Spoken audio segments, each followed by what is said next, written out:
네, 인사 먼저 드리겠습니다. 신명진입니다. 네. 일단 바쁘신데 아침부터, 아침은 아닌가요? 낮인가요? 와주셔서 감사하다는 말씀을 먼저 드리고, 사실 어떤 내용을 전해드려야 좋을지에 대해서 고민을 조금 했어요. 그래서 제가 찾은 답은 일단 가장 궁금하실 이번 시험에 대해서 먼저 언급을 조금 드리고, 그 다음에 수업이 어떻게 진행되고 있었는지 또는 진행되는지에 대해서도 조금 다시 한번 설명을 좀 드리는 시간을 가지려고 합니다. 궁금한 게 있으시면 언제든 편하게 물어봐 주시면 좋을 것 같고요. 사실 이번 시험과 관련해서 아이들 반응이 굉장히 조금 상반적입니다. 대조적이에요. 사실 쉽게 말하면 그냥 간단하게 그냥 편의상 분류를 하겠습니다. 그냥 상위권과 중위권 아이들의 그 온도 차이가 굉장히 극명하게 드러났던 시험이거든요. 조금 이따가 다시 후술 하겠지만 이 둘의 차이가 지금 이 시험에서는 정확하게 파트 한쪽에 편중되어 있던, 사실 시험으로 따지면 그닥 좋은 시험은 아니었던, 하지만 어쩌겠습니까, 약자인 걸 의리기 때문에 맞춰서 준비를 시켜야 하는 상황이 될 것 같고요. 왜 제가 지금 이와 같이 양쪽이 편중되어 있다라고 판단하는지는 지금부터 설명을 좀 드릴게요. 사실 글씨가 좀 작을 것 같기는 한데 어차피 내용물에 전부 다 있는 내용이니까 제가 중요한 내용들만 좀 짚으면서 말씀을 좀 드리겠습니다. 사실 일단 우선 주요 문항이라고 제가 선별을 조금 따로 했는데요. 사실 아마 아이들 입장에서도 가장 많이 틀린 문항들이지 않았을까. 사실 근데 보통은 제가 일반적으로 학교 시험 기출 문제를 분석을 해서 분석지를 만들면 주요 문항의 경우가 보통 6문항 정도가 선별이 됩니다. 근데 이번 배제고 같은 경우는 제가 주요 문항이라고 선별할 만한 문제가 지금 보시면 아시겠지만 꽤나 개수가 지금 많아서 제가 지금 총 4개, 3개, 서술형까지 해서 2개, 총 9개를 선별을 했거든요. 문항수가 20문항인데 주요 문항으로 선별될 만한 문제가 9문제였다라는 거는 어느 정도 학교에서 지금 고심을 해서 낸 문제들이라고는 볼 수 있는 상황이에요. 근데 문제는 각 문항별로를 보시게 되면 어차피 뭐 적증 자료나 뭐 이런 것들에 대해서는 결국에는 제 자랑이니까 그냥 한번 읽어봐 주시면 좋을 것 같고, 결론적인 얘기를 좀 간단하게 짚어드리려고 해요. 아이들이 일단 아마 이런 얘기를 많이 했을 겁니다. 첫 번째로 가장 많이 했을 법한 얘기가 시간이 부족했다. 두 번째는 학생들에 따라서는 이렇게 얘기했을 수도 있습니다. 문제가 무슨 말인지 전혀 이해가 가지 않는다. 나한테 뭘 구하라고 하는 건지 도통 모르겠다. 세 번째는 이 2개가 결부됐기 때문에 그래서 1번과 2번 때문에 문제를 다 보지 못했다. 맨 뒷부분은 읽지도 못했다. 문제를 채 읽지도 못했다. 아마 이렇게 크게 보면 3가지 종류로 분류가 될 거예요. 뭐 쉽게 풀었는데 답이 안 나왔어요. 내지는 나는 문제를 좀 괜찮게 푼 것 같은데 채점해봤더니 틀렸어요 라는 형식은 아마 거의 없었을 거예요. 단 계산 실수는 제가 조금 논외로 빼겠습니다. 사실 지금 이번 배제고 시험 문제의 특징은 3가지로 압축할 수 있어요. 그 3가지가 뭐냐면, 첫 번째 특징은 조금 스타일이 바뀌었습니다. 이게 앞으로도 계속될 경향성일지 아니면 이번 한 번에 국한되어 있는 경향성일지는 모르겠지만, 일단 계산이 복잡한 문제들이 많아졌어요. 계산이 복잡한 문제라고 하게 되면 결국에는 쉽게 얘기하면 이런 겁니다. 그냥 가볍게 물어봐도 돼요. 물어보고 싶은 요소는 A라는 요소인데 그 A라는 요소를 물어보기 위해서 이 A를 스몰 a로 바꿔서 알파로 변형한 다음에 답을 요구하는 겁니다. 아이들에게 실제로 요구하는 답은 알파가 되는 상황이에요.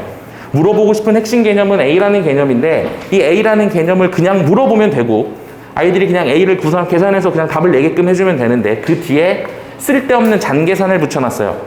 그리고 이 잔계산들이 아이들로 하여금 소요 시간이 늘어나게 되는, 그래서 결과적으로 한 문제를 풀어내는데 리드미컬하게 탁탁 풀어내지 못하고 일단 구하라는 건 알겠는데 그러니까 계산을 조금 더 해봐야 답이 나오고 그렇게 계산을 하고 보니까 문제마다 푸는 시간이 늘어나니까 결국에는 맨 뒤에까지 읽지도 못했어요.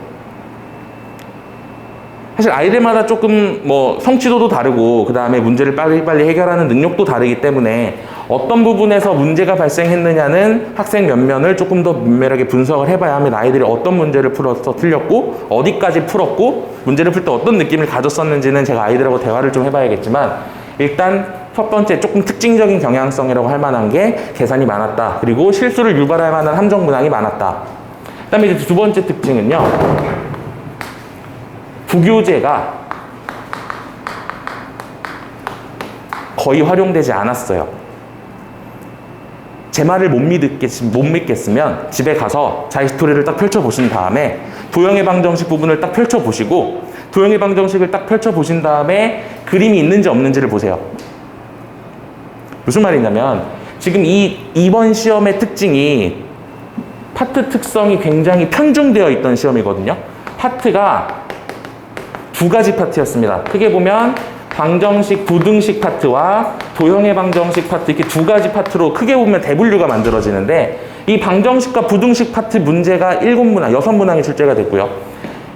도형 문제가 나머지를 전부 다 20문항으로 나머지 14문항이 출제가 되었는데 문제는 저는 이런 시험지 처음 봤어요. 도형 방정식을 문제를 물어보는데 시험지에 눈을 씻고 찾아봐도 그림이 없습니다. 지금 궁금하시면 못 믿으시면 한번 넘겨보세요. 제가 실제 문제를 타이핑을 해서 넣어놓은 거거든요. 아이들 실제 시험지입니다. 근데 문제가 그림이 없어요. 보시면 아시겠지만 실제 기출문항에 그림을 제시하지 않았습니다. 그림을 제시하지 않았다라는 거는 아이들로 하여금 니네가 직접 그려서 니네가 실제로 시험을 그려서 문제를 그려서 문제의 조건을 파악한 후에 식도 세우고 문제도 풀어라.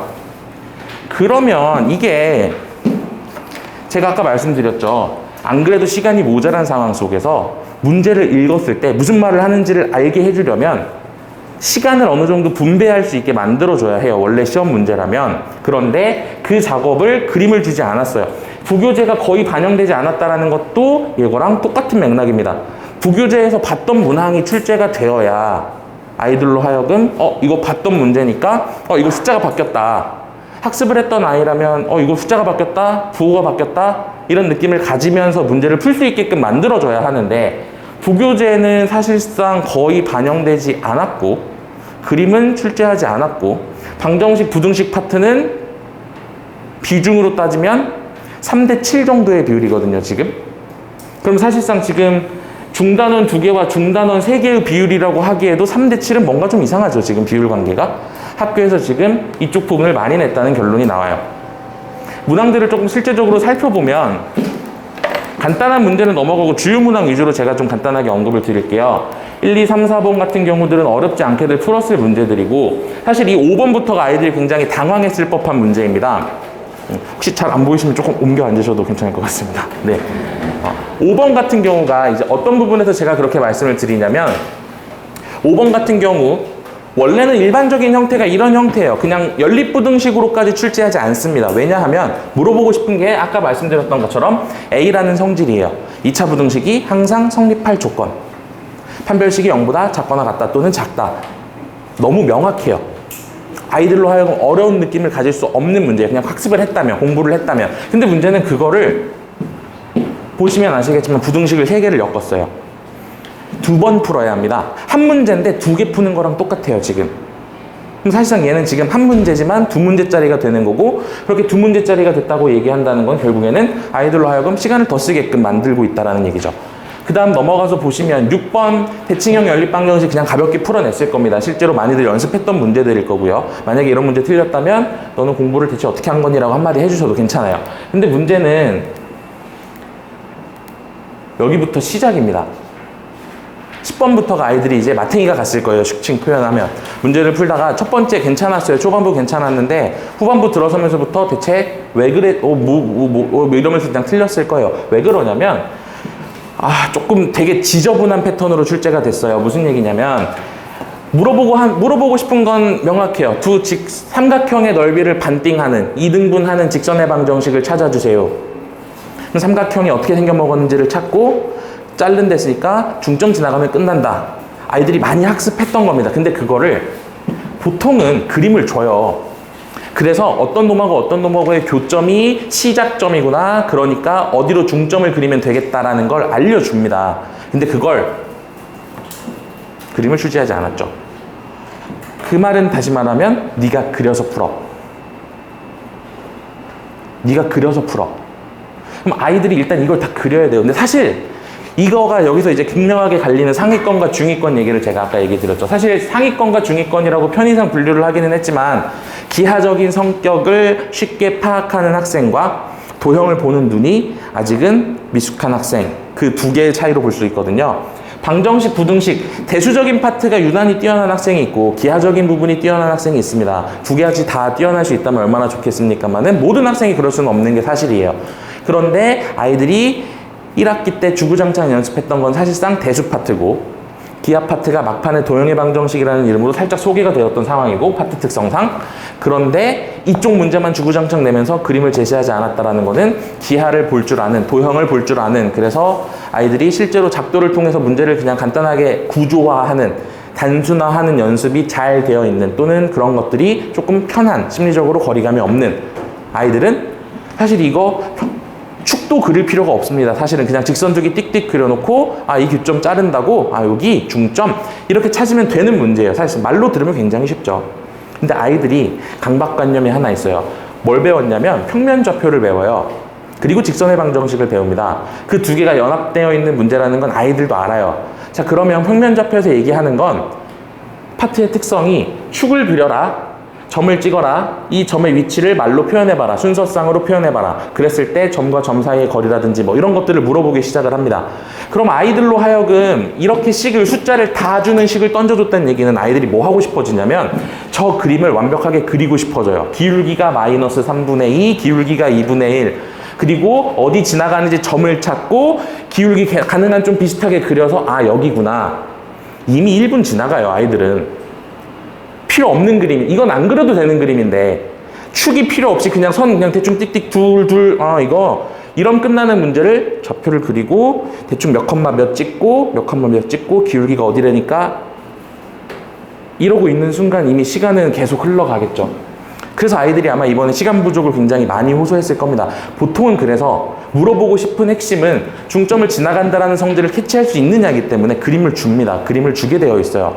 실제로 교육과정에서 제시하고 있는 평가 방식에서도 아이들로 하여금 실제적인 그림을 그려서 파악하게 하는 것이 아닌 도형 간의 성질을 사용해서 판단할 수 있게 문제를 제시하라고 얘기를 하고 있는데 출제 방식에도 살짝은 조금 어긋나 있던 문제라고도 보여지는 문제. 그래서 이때부터가 시작입니다, 지금. 11번 문제 같은 경우도 마찬가지예요. 왜 문제가 있는 부분이냐면 이 계산 굉장히 오래 걸려요. 11번쯤에 위치할 문제가 아니에요, 사실은. 개념 또한, 사용하고 있는 개념 또한 간단하지만은 않습니다. 얘도 그림을 그려야 문제가 풀려요. 그림을 안 그리고 그냥 식으로만 백날 쳐다보고 있으면 어쩌라는 걸까 이러면서 머리만 극적극적 하다가 일단 패스. 그리고 아마 다시 돌아오지 못했을 겁니다. 시간이 없었을 테니까. 얘도 그림을 그려야 돼요. 얘 그림 그리는 거 간단합니다. 사실 어렵지는 않아요. 원이 하나 있고 원점을 지나가는 게 잘라서 이 길이가 전부 다 똑같답니다. 근데 얘가 하필 원점이네요. 그래서 비례 관계가 성립하기 때문에 이 점의 x좌표가 알파라면 여긴 2알파라고 놓고 식을 쓰기 시작해야 돼요. 사실상 이런 문제가 서술형에 들어가야죠. 이런 문제가 지금 제가 가장 쓰레기 같았던 문제라고 판단하는 게 서술형 3번이거든요. 이따가 말씀을 드릴 건데 차라리 이런 문제를 서술형 3번에 냈어야 맞지 않을까라고 저는 개인적으로 생각을 합니다. 근데 아이들 입장에서는 연습은 한번 시키기는 했어요. 왜냐면 제가 개포고 기출을 문제를 한번 풀렸었기 때문에 개포고 기출문항에서 그대로 제시됐던 문항입니다. 보시면 조금 흐릿해서 안 보이실 수 있는데 일단 프린트물에서 적혀있는 내용을 보시면 y는 kx였던 게 y는 mx로 바뀌어서 출제가 된, 얘는 mx, 쟤는 kx 뭐 이런 상황이었거든요. 문제는 봤었을 거지만 막상 그 앞부분에서 멘탈이 터져나가고 있는 잠깐만 생각보다 시간 오래 걸리는데 라는 생각을 하고 아이들이 떨리고 있고, 사실 그리고 상황이 어땠습니까? 중간 그렇게 어렵지 않았었죠. 굉장히 밀집도가 높았어요. 99점이 1컷입니다. 98점이 2컷이에요. 98점이 2컷입니다. 사실상 3등급까지 내려가는 데까지 이 앞에 요만큼이 점수 차이가 맥시멈 10점이 차이가 채 나지 않는, 한 문제 실수하면 등급이 바뀔 수 있겠다라는 생각을 하고 있던 아이들 입장에서는 특히나 얘 그림 그려서 식 써가지고 문제 풀어야 될 거라고 11번쯤에서 생각할까요? 시험의 한 중간인데 아직까지는 어려운 문제가 출제되지 않았어야 되는, 그리고 전통적으로 배제고 경향성을 따져본다면 객관식 가장 마지막 문제와 서술형 가장 마지막 문제가 조금 까다롭게 출제가 되는 거거든요. 그러면 사실 아직 그렇게 어려운 문제가 나올 상황까지는 아니었어야 하는데 대뜸 등장을 했고 실제로 계산하는데 제가 풀어도 2분은 걸립니다. 제가 풀어도 2분은 걸려요. 그냥 문제 읽고 바로 풀기 시작한다고 쳐도 식을 정리해서 끌어나기까지, 물론 조금 과정에서 2분이긴 하지만 시험이라는 걸 감안해서 가능한 풀이를 조금 압축해서 쓴다고 치고 손가락을 조금 더 빨리 움직인다고 쳐도 1분은 최소 넘게 잡아야 되는, 그럼 아이들 입장에서는 최소 이게 2분이 넘어가는 문제가 되는 거거든요.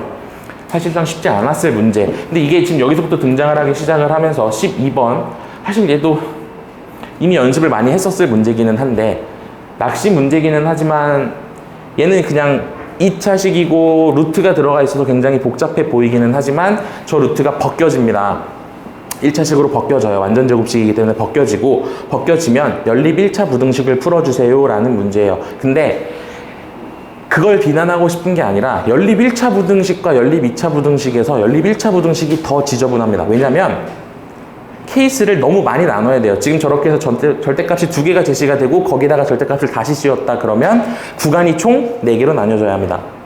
구간이 4개로 나눠져야 한다는 건 1번, 2번, 3번, 4번 문제를 4번 풀어야 되는 거예요. 쉽게 얘기하면 4번 풀고 각각의 범위에 맞는 방정식들의 근을 찾아서 범위를 찾아서 통합 범위를 만들어내야 되는 문제입니다. 유형 난이도로는 중하, 중 정도밖에 되지 않아요. 시간이 그냥 오래 걸리는 문제입니다. 안 그래도 시간을 많이 쓰는 문제들을 많이 출제를 한 상황에서 이렇게까지 근데 뭐 출제자가 갑이니까요, 일단은. 그리고 나서가 이제 조금 문제가 발생을 하는 게, 조금 주요한 문항들 먼저 좀 볼게요. 아마 지금 16번, 15번, 16번에서 아이들이 조금 많이 당황을 했을 거고, 특히나 15번 같은 경우는 전형적인 그냥 내신형 문제입니다. 별거 아니거든요. 굉장히 어려워 보이지만 사실상 원에 내접하는, 삼각형에 내접하는 원의 중심, 그래서 내심. 내심은 각의 이등분선의 교점. 이거 아이들이 거의 줄줄줄 외우고 있어요. 물론 중학교 때 중등 기하가 아직 완벽하게 다시 다져지지 않았던 경우라면 하면서 조금 당황했을 수도 있는 문제지만 해당 부분을 파악을 했다면 문제에서 요구하는 건 너무 명확합니다. 내심 좌표 찾고 점을 3번 계산해봐. 내심의 좌표를 i라고 했으니까 i에서 a까지, i에서 b까지, i에서 c까지의 거리를 3번 계산해.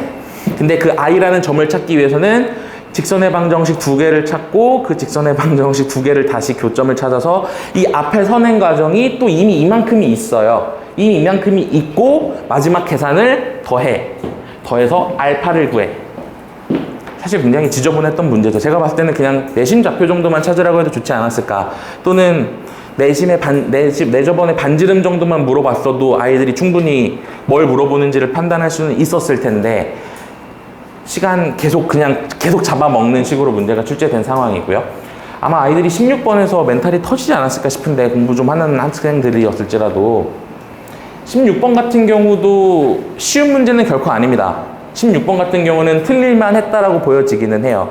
틀릴만 했다라고 보여지기는 하는데 틀릴만 했다라는 거가 문제를 잘 냈다는 얘기는 아닙니다. 이것 또한 조금은 아쉬움이 있어요. 굳이 저걸 계산을 다 문자로 줘서 안 그래도 복잡했던 계산을 원래 복잡한 유형이거든요. 원래 계산이 복잡하고 단계가 4단계로 나뉘어져서 들어가야 되는 유형이 총 4개가 섞여 있는 문항이에요. 문제가 개념을 4개를 썼다라는 건 요소별로 4번을 들어가야 된다는 얘기고, 요소별로 4번의 계산이 이미 확정 지어져 있는 문제에서 거기다가 함수를 정확하게 주지 않고 그냥 이제 문자로 던지는, 일단 이제 이게 지금 객관식의 상황들이었고요. 서술형 1번하고 서술형 2번, 제가 편의상 17과 18이라고 일단 적어놓기는 했는데 17, 18의 경우는 그냥 무난했습니다. 아이들이 많이 풀어봤었을 문제고 17, 18, 서술형 1번, 2번 그렇게 무난했는데 사실상 제일 어이가 없었던 문제가 이제 서술형 3번 문항 난이도로 따지면 이런 생각이었을 수도 있을 것 같아요. 출제자의 입장에서 보면 앞에 객관식을 너무 어렵게, 너무 시간이 많이 들어가게 문제를 출제를 했나? 그렇다면 서술형은 조금 쉽게 낼까? 그래서 사실 저 서술형 3번의 유형 난이도, 말 그대로 문제 자체의 난이도는 중하 내지는 중정도입니다. 레벨 2 내지는 레벨 3를 벗어나지는 못해요. 왜냐면 아이들이 저 숫자로 주면 순식간에 계산합니다. 순식간에 계산할 수 있는 문제를 그냥 한 거냐면, 보시면 아시겠지만 A, 그 다음에 0,b 숫자로 안 주고 문자로 줬어요. 문자로 줬고 원밖에 한 점에서 그은 접선의 방정식이라는 그냥 명확한 테마가 있고 아이들이 많이 연습한 문제예요. 근데 그걸 갑자기 문자로 돌렸습니다. 그리고 나서 x좌표까지의 그 절편의 길이를 문자를 사용해서 표현하여라. 자, 이제 이게 제가 별로 좋지 않다라고 판단을 하는 거가 서술형을 연습한다고 했을 때 저런 걸 연습하지 않아요, 아이들이. 그리고 저렇게 출제하지 않습니다. 강남권에 있는 모든 학교 마찬가지, 배재 역대 마찬가지, 근방에 있는 뭐 한영부터 시작해서 광문 모든 학교들이 저런 문제를 굳이 구태여 서술형에다가 저렇게 출제하지 않아요. 차라리 증명을 냈으면 증명을 내지. 저거는 논술입니다. 저거 그냥 논술 문제예요. 논술 패턴이 저래요. 수능에서는 숫자로 줄 만한 문제를 문자로 바꿔놓고 계산해봐. 숫자로부터 오는 감각을 배제시키겠다라는 게 지금 저 문제의 출제 포인트인 것 같은데 덕분에 계산은 드립다 복잡해졌고 소요 시간만 굉장히 늘어났던 안 그래도 시간이 부족한 서술형 문제에서 거기다가 썩 좋진 그러니까 지금 이게 원래 문제예요. 옆에 보여드리는 문제가 숫자로 주어지면 아이들이 정확하게 한 30초면 풀어서 답 냅니다. 공식도 있고요. 심지어 공식도 아이들이 외워서 들어갔고요. 근데 그걸 저를 문자로 바꿔버렸어요. 그리고 유도 과정을 써야 되잖아요. 공식만 띡 써서 답을 낼 수는 없으니. 그다음에 마지막에 이제 서술형 4번인데 사실 얘도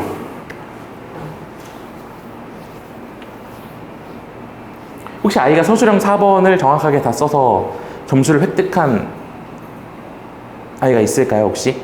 지금? 만약에 있다면 집에 가서 한번 확인을 한번 아이한테 슬쩍 물어보세요. 근데 사실 20번 정도의 문학 난이도의 문제를 아이가 시간 내에 풀어내려면 사실 정말 많은 준비를 했어야 돼요. 정말 많은 준비. 왜냐면 얘도 개념이 항등식이라는 개념이 쓰였고요. 그 다음에 원의 방정식이라는 걸 유추해낼 수 있어야 돼요. 저 문제의 교점들이 만드는 게 원의 방정식이다라는 걸. 세 번째, 여기서 그냥 조금 압축을 해놓긴 했지만 2차 부등식의 최대 최소 문항까지도 끌고 들어가야 되는 문항이에요. 근데 문제는 이 항등식을 본다라는 거는 식을 봐야 하거든요. 이 식의 형태를 보고 얘가 m이고 얘가 마이너스 m분의 1이니까 곱하면 마이너스 1이네. 기울기가 곱했을 때 마이너스 1이 나오면 서로 수직인 직선이구나. 아, 근데 m값에 관계없이 영위하는 실수 m에 대해서 얘네들이 항상 성립하게끔 교점을 잡았어. 아, 그러면 m에 대한 항등식으로도 해석할 수 있겠구나. 그러면 m값에 관계없이 지나는 두 점을 지름의 양끝으로 하는 원이 나타나고 그 원에다가 그냥 거기까지만 했으면 제가 그래 이 정도는 낼만하다. 근데 그 뒤에 사족을 또 붙였어요.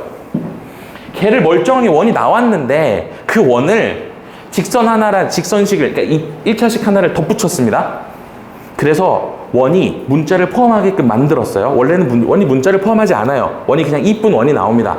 중심과 좌표가 그냥 숫자로 땅땅 떨어지는 이쁜 원이 나와 있는데 그 이쁜 식에다가 문자를 포함한 1차식을 던져서 더해가지고 얘를 이제 더러운 원으로 만들었어요. 심지어 문자가 들어가 있기 때문에 이 원의 중심이 어디고 반지름이 얼마인지를 모릅니다. 그렇게 만들어 놓고 그랬을 때 만들어질 수 있는 도형 넓이의 최대 최소를 물어보고 있습니다.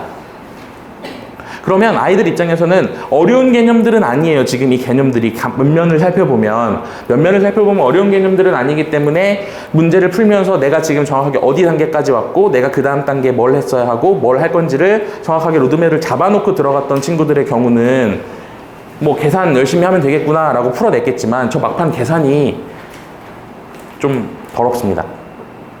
막판 계산이 깔끔하게 떨어지지는 않아요.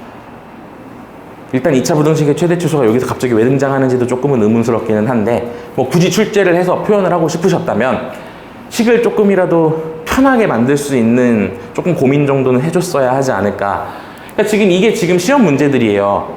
1번부터 20번까지 중에서 주요 문항들을 저랑 같이 살펴보셨는데 그러니까 결론은 이렇게 남습니다. 사실 근데 이 정도 난이도로만 따졌을 때 수준은 대치동 평균 수준과 비슷 내지는 조금 더 어렵습니다. 왜냐하면 시간 문제를 고려한다면. 그렇지만 배재교가 작년 또는 저번 중간 그리고 재작년 한 3개년 동안의 그 경향성에서 보여줬던 스타일하고는 전혀 다르게 갑자기 난이도도 많이 어려워졌다라고 아이들이 느끼게 될 거고, 그 가장 결정적인 이유가 아까 말씀드렸던 이런 이유들 때문이에요. 이런 이유들 때문에 아이들의 체감 난이도는 굉장히 올라갔었을, 요 차이가 극명하게 드러났을, 그림 그리는 거에 뭐 그닥 부담 없다, 그 다음에 아 얘가 나한테 이거 시키는구나, 그럼 그려보면 되지 뭐, 그냥 이렇게 조금 꼼꼼하게 푸는 친구 말고 대충 건들건들 푸는 것 같은 아이들 있죠. 수학 문제인데 되게 감각적으로 풀어요. 어머니들이 생각하시기에 감각적으로 풀어요 라고 연습을, 그러니까 감각적으로 풀어요 라는 평가를 받아왔던 아이들이 학습을 조금 열심히 하고 들어갔었다면 뭐 그래도 일단은 뭐 풀 수는 있겠던데 정도의 느낌으로 답을 할 거예요. 오히려 그런 아이들이 그렇게 풉니다. 아까 말씀드렸던 것처럼 축을 이쁘게 그리려고 하지 않아요. 걔네는 그냥 선 띡띡 여기 지나간다 본데 이렇게 풉니다. 걔네들은. 왜? 그리는 게 귀찮아서 그래요. 귀찮아서 안 씁니다. 안 쓰니까 그렇게 풀이가 나오고, 그렇게 풀면 풀려요. 근데 사실 우리가 일반적으로 그렇게 가르치지 않죠. 그렇게 풀지 말라고 가르치죠. 사실 그렇게 풀지 않아야 맞는 거이기도 합니다. 원칙적으로만 따지면. 하지만 객관식이니까 그렇게 풀어도 일단 답은 내는 데는 지장이 없었을 거고, 그러면 사실상 수학을 잘하는 학생이 아니고 수학 문제를 잘 푸는 학생이 점수를 잘 받았을 시험이에요. 조금은 어폐가 있는 표현이긴 하지만 제가 이 문제를 보고 느꼈던 첫 번째 감정과 지금 분석 내용들은 그렇습니다. 그 다음에 두 번째, 뭐 아까 계속 반복해서 말씀드리고 있는 것 같지만 계산을 괜히 꼬아서 복잡하게, 그래서 시간을 조금 더 잡아먹게 만들어서 전형적인 내신 스타일이죠. 그러니까 지금까지 배제고가 출제했던 그 모의고사에 입각한 출제 원리하고는 완전 동떨어져인, 저는 그래서 다른 쌤이 다른 학교 기출인 줄 알았어요. 솔직하게 말씀을 드리면 문제를 보고 배제고 기출이라고 해서 보내줬는데, 배제고 기출이라고 해서 문제를 받았는데 이게 배제라고? 그림은 하나도 없고, 그래도 모의고사에서 보여줬던 그런 경향성들, 자주 사용하는 도구들, 사실 이거 말고 낼 문제도 굉장히 많습니다. 앞으로 수능까지 염두에 두면 연습시켜야 되는, 학습시켜야 되는 도구들 굉장히 많아요. 다 쓸데없는 것만, 계산만 드립다 꼬아가지고 지금 출제를 해놓은 시험이 지금 이번 시험인 것 같다 라고 생각을 하게 될 수밖에 없는 것 같고요. 사실 제 입장에서는. 그래서 사실 체감 난이도가 굉장히 높지 않았을까. 거기다가 파트 특성에서 나오는 문제도 충분히 아이들에게 변수로 작용했었을 것 같다. 자, 그러면 이게 지금 현재의 시험이라면 이제 대비를 해야 되고, 제가 해결책을, 제 나름대로 해결책을 여러분께 제시를 해야 되는데, 사실 일단 분명한 거 하나 있어요. 왜냐하면 어떤 부분을 말씀드리고 싶냐면, 한 번 시험이 그렇게 출제됐다고 해서 앞으로의 경향성이 계속 바뀔 것이냐는 이제 도박입니다. 주사위 싸움을 해야 돼요. 앞면이 나오면 또는 뒷면이 나오면 요 짓을 해야 됩니다. 근데 일단 저는 뒷면일 거라고 걸었어요. 즉 경향성이 바뀌지는 않을 것 같다. 그래도 3년이 넘도록, 사실 3년보다 조금 더 가기는 하지만 일단 최근 3년 동안 1학년, 2학년, 3학년 시험 가리지 않고 매번 그렇게 출제를 해왔던 학교가 이번에는 좀 급했나 보다. 중간 때 워낙 밀집도가 높았고 코로나 때문에 어렵게 되지 말라고 했었고 중간은, 그러면 기말에서 어쨌든 이거 편차는 줘야겠는데 또 학교에서 수업을 그렇게 심도 있게 진행하지 못했으니 그냥 계산으로 꽂아, 뭐 이런 느낌으로 출제가 조금 이루어지지 않았을까라고 내부 상황을 그냥 조금 예측을 해보고, 그렇다면 집합과 명제, 함수를 다루게 되는 수학하에서는 그래도 그런 식의 계산이 복잡한 문항은 조금 자제하지 않을까. 대신 걱정되는 부분은 유리식과 무리식, 유리함수와 무리함수 파트는 원래 계산이 도형의 방정식보다도 더 더럽습니다. 가능성은 열려 있어요. 근데 일단 저는 지금 중간 얘기를 하고 있는 거예요. 중간에는 집합과 명제이기 때문에 그래도 계산이 그렇게 복잡하게 출제될 이유는 없지 않을까라고 보고 있는 거고요. 그래서 제가 다시 제시하고 싶은 표현은 이제 일단 개념에 대해서 명확한 이해는 당연히 필요하고요. 아까 보셨던 것처럼 일단 개념들이 툭툭툭 등장했을 때 일단 얘가 나한테 뭘 묻고 있는지는 그림이 그려져 있지 않아도 파악할 정도로 표현에 익숙하게 만들어야 해요. 그리고 사용하는 도구들에 대해서는 사용 방법이 굉장히 빠른 속도로 그냥 가볍게 머리를 쓰는 느낌 말고 그냥 손이 문제를 푸는구나 라는 느낌으로 풀어낼 수 있게끔 문제를 조금 더 많이 풀려야 될 것 같다라는 생각이 계속 강하게 남는 시험입니다. 왜냐하면 이거를 했다면 사실상 이 문제 푼 건데 이거 하느라 시간을 많이 써서 뒤에 문제조차 다 보지 못했다면 이건 굉장히 사실 학생 입장에서는 허무하거든요. 내가 공부를 이만큼 했는데 얘는 나한테 계속 계산을 시켜요. 나는 뭐 이런 거죠. 어머님들께서 가족들하고 맛있게 밥을 먹으려고 뭐 스테이크도 만들고 뭐 김치찌개도 끓이고, 좀 차이가 좀 이상한가요? 스테이크랑 김치찌개는? 뭐 와인도 넣고 뭐 계속 준비를 딱 했는데 남편이 오더니, 야, 여기는 포크가 마음에 안 들어. 이 포크 말고 다른 포크 줘. 야, 젓가락으로 먹을게. 난 젓가락 갖다 줘. 숟가락 크기가 왜 이렇게 커? 조그만 걸로 갖고 와. 야, 애들 건 좀 썰어서 줘야지. 이런 얘기를 시키고 있는 거예요. 정작 밥은 이미 다 있고 난 그 밥을 다 했는데 그 자잘자잘한 걸로 계속 손이 가게 만드는 겁니다. 식사 시간만 그냥 늘어나는 거예요. 준비 시간만. 지금 딱 이 상황이 그 상황이에요. 자, 그렇다면 문제 푸는 속도 자체도 충분히 훨씬 더 빠른 속도로 풀 수 있게끔, 그냥 거의 반사적으로 툭툭 튀어나올 수 있게끔 연습을 시키는 과정이 조금 필요할 것 같고요. 그 다음에 일단 명확한 이해는 반드시 필요한 파트가 집합과 명제입니다. 아이들이 생각보다 집합과 명제를 어려워해요. 이게 선행에서의 집합 명제와 실전을 염두에 둔 집합 명제는 문학 난이도가 완전히 다릅니다. 왜냐하면 집합이 제가 조금 이따가 수하 얘기를 하면서도 다시 한번 얘기를 드리긴 할 건데, 집합과 명제라는 이게요, 원래는 수학의 가장 밑에 있는 대원칙들에 해당하는 얘기들이에요. 그렇기 때문에 가장 밑에 있는 얘기고 가장 많은 연구가 있었던 주제들이고 문제를 낼 건덕거리가 너무 많습니다. 근데 가장 결정적인 게 아직 도형의 이동을 보지 않았어요. 배제고가 도형의 이동을 보지 않았어요. 원의 방정식까지만 지금 시험범위였거든요. 그럼 도형의 방정식에서 가장 마지막 부분 도형의 이동을 출제를 하려면 도형을 움직이는 거에 대한 얘기를 해야 돼요. 그럼 사실상 직선과 원이 다시 들어가는 거랑 똑같습니다. 도형의 이동에서 다루는 도형들은 원과 직선이에요. 그 지긋지긋했던 원과 직선이 다시 들어가면서 그 도형의 이동된 결과물을 뭘로 표현할 거가 뻔하냐면 집합으로 표현을 할 거예요. 왜냐면 점들이 모여있는 게 직선이고 점들이 모여있는 게 원이에요. 집합으로 같이 묶어서 출제하기에 너무 좋은 파트인 거죠. 거기에 집합 간의 포함 관계를 통해서 근이 몇 개인지 뭐 이런 얘기들하고 엮어서 출제할 수 있는 건덕거리들이 진짜 너무 많습니다.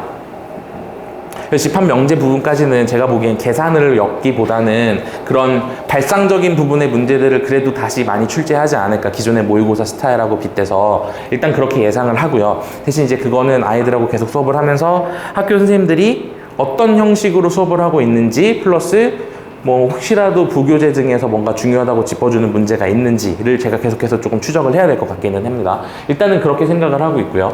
그래서 전반적인 총평을 얘기를 하자면 일단 완벽하게 새로운 문항은 없었지만 실수를 유도할 만한, 그리고 계산을 복잡하게 꼬는 그런 함정형 문제들이 생각보다 많았다.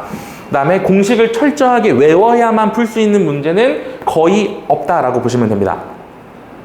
이것도 내신형하고 조금 다른 느낌이죠. 조금 어정쩡한 느낌이긴 한데, 근데 가장 결정적인 요소는 그래프를 줄 법한 문제에서, 줬어야 그래도 아이들이 조금 부담이 덜했을 문제에서 그래프를 제시하지 않았다. 그렇기 때문에 아이들이 실제로 그래프를 그려서 풀어야 했었고, 그 얘기는 다시 말하면 중등기하 얘기가 됩니다. 그림을 그려서 문제를 푸는 것에 익숙하지 않은, 그래프를 내 손으로 그려보는 연습을 아직 많이 하지 못한 아이들 잘못을 얘기하는 게 아니에요. 아이들 잘못을 사실 이건 어떻게 보면 제 잘못이라고도 볼 수 있는데, 또 가장 결정적인 이유를 찾자면 아직까지 그 그래프를 많이 그리는 연습을 하는 단계는 아니었습니다. 이걸 언제 연습을 해야 되냐면 사실상 도형의 이동을 배우면서 연습을 해요. 왜? 원을 그려야 이동을 시켜서 그림을 그려보죠. 그냥 원만 딸랑딸랑 그리는 건 점 찍고 원, 점 찍고 원, 이걸 뭘 연습을 합니까? 삼각형, 이걸 뭐 연습을 해요? 도형의 이동이 돼야 아이들이 그걸 실제적으로 연습을 하기 시작을 해요. 근데 시험 범위에 들어가지 않았는데도 그림을 그렇게 출제했다라는 게 이제 저로서는 조금 학교가 조금 원망스러운 부분이고, 일단 그런 상황들 속에서 아마 이제 소요 시간이 늘어나고 체감 난이도는 높아지고 실제적으로 답을 계산하는 거에도 어려워하는, 그리고 문제 구조를 파악하는데도 실패해 버렸을 거기 때문에 그림을 그리지 못했으니까 얘가 나한테 뭘 물어보는 건지 모르겠어 라고 얘기할 수 있는 상황이지 않았을까. 일단은 이렇게 보고 있습니다. 그렇다면 이제 가장 중요한 것들은 아까도 다시 한번 말씀드리게 되는 상황인 것 같은데, 일단 경향성은 크게 바뀌지 않을 것이다 라고 일단 도박을 걸어보는 상황인 거죠. 대신에 필요에 따라서 계산형은 일단 연습은 시키기는 해야 될 것 같습니다. 어쨌든지 간에 시간에 대한 압박은 아이들이 계속 느끼고 있는 상황인 것 같아요. 그 다음에 두 번째는 일단 개념을 한 번만 봐가지고는 답이 없을 것 같습니다. 집합 명제 파트도 마찬가지지만 도형의 이동 파트 자체가 아이들이 처음 또 두 번, 세 번 반복할 때마다 보는 시야들이 굉장히 많이 달라지는 파트들이에요. 특히나 집합. 아이들이 집합을 어떻게 생각하는지는 잘 모르겠지만 집합은 그 출제의 범위와 베리에이션이 굉장히 넓어요. 이 집합은 수능 때까지 그대로 쓰입니다. 어떤 함수를 제시할 때, 어떤 도형을 제시할 때 주구장창 집합을 써요. 앞으로도 계속 써야 되는 집합이고 그 집합에 대한 확실한 이해가 없으면 아마 문제에서 또 무슨 말을 하는지 모르겠는데 라고 얘기를 하면서 또 답을 내지 못하는 상황이 반복될 수 있을 것 같아요. 그래서 그 부분에 가장 중점을 두고 수업을 진행해야 되지 않을까라고 생각을 하고 있고요.